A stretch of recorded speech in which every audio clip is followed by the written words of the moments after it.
जी बच्चों, नेक्स्ट हमारा ये आज का लेक्चर है। क्वेश्चन हमारा है, हमने आर्क लेंथ और रेडियस ऑफ द सर्कल के दरमियान रिलेशन फाइंड आउट करना है। मैथ्स में आप इसको पढ़ चुके होंगे, S is equal to R theta. उसके लिए हम कंसिडर कर लेते हैं कोई मैथलेस रॉड जिसका एक एंड ओ फिक्स है और दूसरा पॉइंट पी जो है वो उस फिक्स पॉइंट के अबाउट सर्कुलर मोशन या रोटेशनल मोशन परफॉर्म कर रहा है।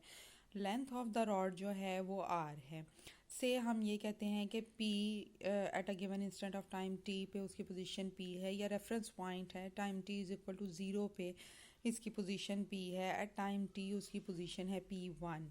अब दो रेडियस के दरमियान जो आर्क लेंथ है यानी कि P one that is also equal to R. ठीक है, तो उस सूरत में अगर ये जो आर्क लेंथ है पी वन आर के इक्वल हो तो हमारे पास जो angle subtended at the centre of the circle है वो आएगा 1 रेडियन के इक्वल। देन इसको हमने यहाँ पे रेडियन लिखा है।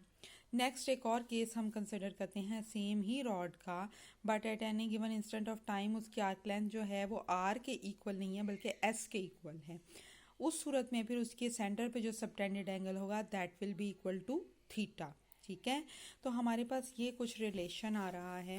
हमारे पास रिलेशन आ रहा है कि arc length P one that is equal to R, angle subtended कितना है वो है 1 रेडियन। ठीक है, अगर आर्क पी टू है that is equal to S, then angle subtended कितना है थीटा रेडियन। ओके, तो इसकी दोनों की हम रेशियो ले लेते हैं। Arc P one over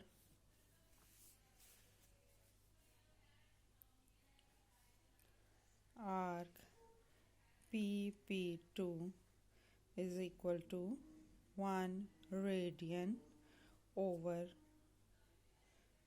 theta radian. तो क्या आ जाएगा, आर्क लेंथ कितनी है पी वन की, आर के इक्वल है।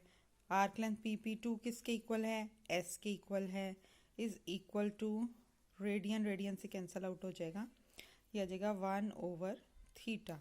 तो इसको हम क्रॉस मल्टीप्लाई करेंगे तो हमारे पास क्या रिलेशन आ जाएगा, एस वन से मल्टीप्लाई होगा, हमारे पास आ जाएगा एस आर थीटा से होगा, S is equal to R theta, हमारे पास रिलेशन आ जाएगा।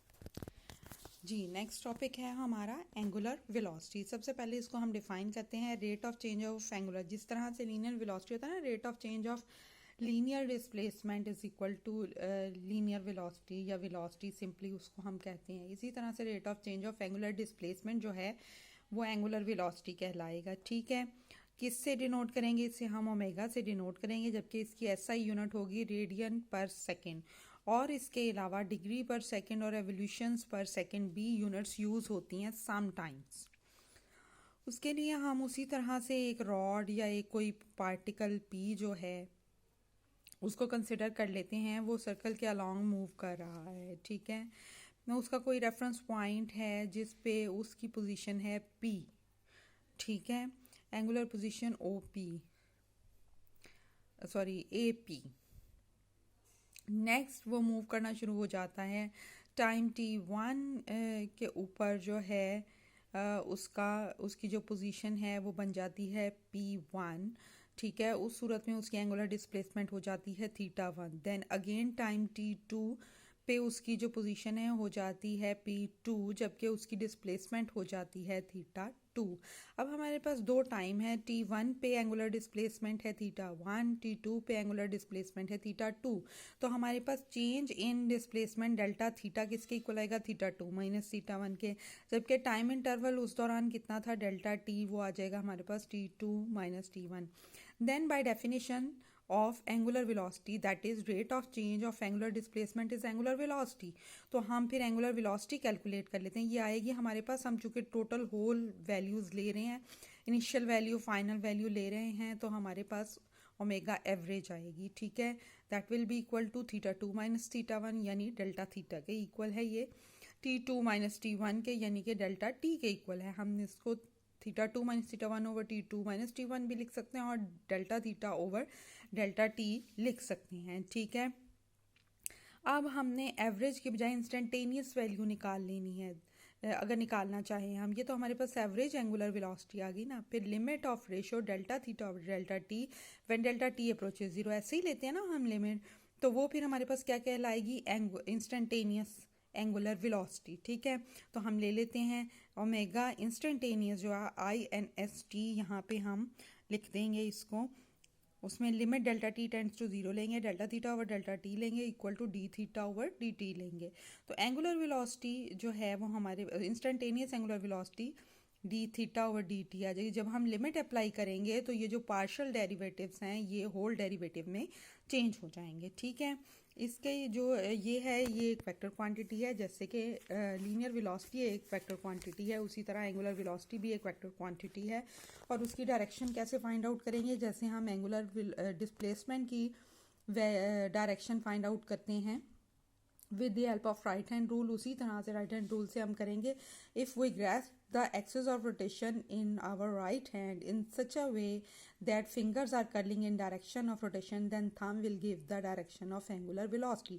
बिल्कुल सेम स्टेटमेंट है, लेकिन एंड पे सिर्फ हमारे पास एंगुलर वेलोसिटी आ जाएगी। ओमेगा जो है वो अलॉन्ग एक्सिस ऑफ रोटेशन होगी, जबकि रिलेशन हमारे पास लीनियर और एंगुलर वेलोसिटी के दरमियान क्या है, v is equal to R omega. और ये कहाँ से आएगा, जो पीछे हमने रिलेशन फाइंड आउट किया था between the radius and arc length, वो था s is equal to R theta. दोनों तरफ से हम derivative with respect to time ले लेते हैं, इधर आ जाएगा ds ओवर dt, इधर आ जाएगा d थीटा ओवर dt, क्योंकि r तो है कांस्टेंट।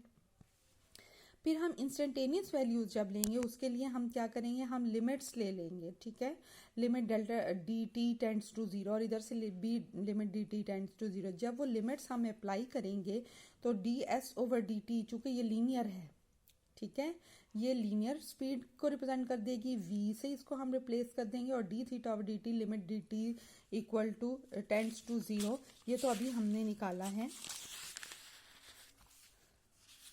कि अगर इसकी लिमिट अप्लाई कर देंगे तो ये हमारे पास इंस्टेंटेनियस वेलोसिटी आ जाएगी। ठीक है, तो ओमेगा से इसको हम रिप्लेस कर देंगे, ये हमारे पास इसकी मैग्नीट्यूड फॉर्म आ गई। अगर हम वेक्टर फॉर्म लेना चाहें तो वो किस तरह से लेंगे, उसमें यह है कि पॉइंट P जो है वो रोटेट कर रहा है अलोंग द सर्कल, और एक्सिस ऑफ रोटेशन उसके सेंटर में से पास कर रहा है, z एक्सिस के अलोंग है ये। ठीक है, और perpendicular to the plane of circle है। ठीक है, जबकि इसका चूंकि एक्सिस ऑफ रोटेशन सेंटर, ये जो सर्कल है इसका सेंटर तो ये बन रहा है ना, ठीक है, और यहाँ से P पॉइंट इसके गिर्द यूँ रोटेट कर रहा है, जबकि P पॉइंट जो है वो फिक्स कहाँ पे है, O पे।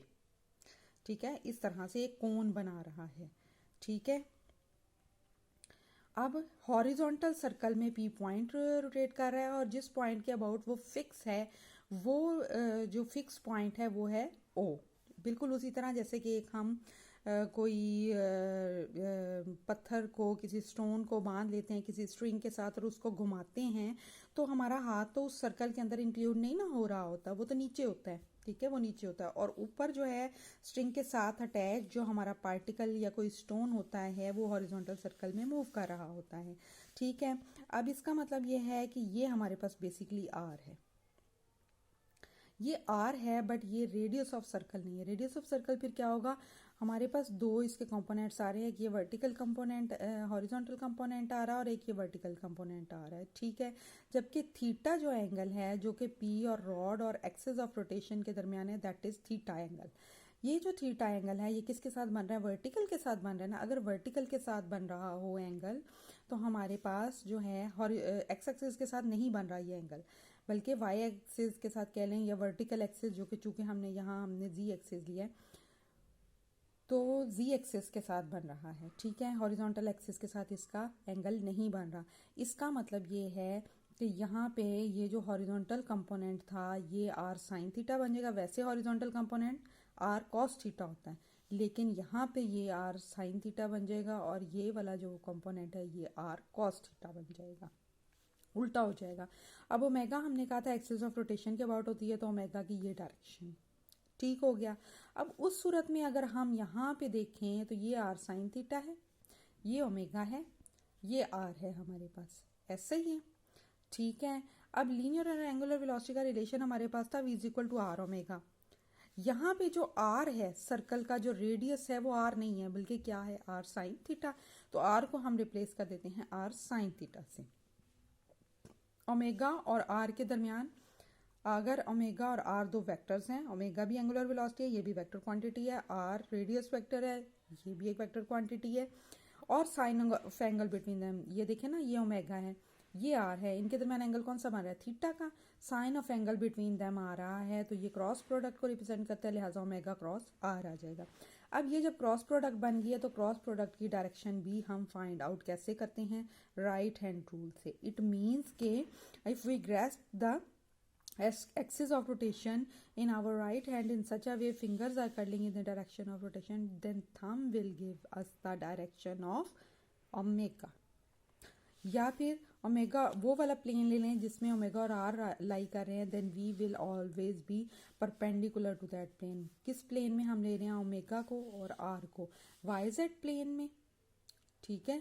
तो वी जो होगी वो अलोंग एक्स एक्सिस होगी हमेशा, ठीक है।